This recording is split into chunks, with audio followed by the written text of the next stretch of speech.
माझ्याकडे सुवर्णप्राशनला जेव्हा पण आई-वडील त्यांच्या मुलांना घेऊन येतात, त्यांचा एक प्रश्न नेहमी कॉमन असतो. "डॉक्टर याचं वजन काही वाढत नाही." आणि त्यांचं येतं त्या आई-वडिलांना टेन्शन. तर यावरती मी एक सोपा साधा उपाय मी त्यांना सांगत असतो, की तुम्ही तुमच्या मुलाला नित्यनियमाने अभ्यंग करायला सुरुवात करा. अभ्यंग म्हणजे काय? अभ्यंग म्हणजे कुठल्याही तेलाने शरीराला हलक्या हाताने मसाज करणे.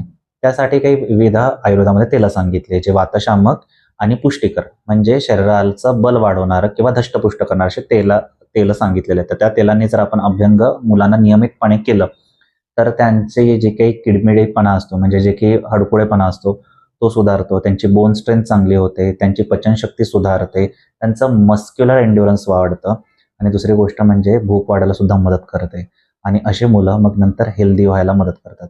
तसा अभ्यंग जर नित्यनियमाने तुम्ही तुमच्या मुलांना केलं, तर त्यांचं सगळं एंड्युरन्स वाढून शक्ती वाढते, भूक वाढायला सुरुवात चांगली होते आणि वजन वाढवायला देखील मदत करतं.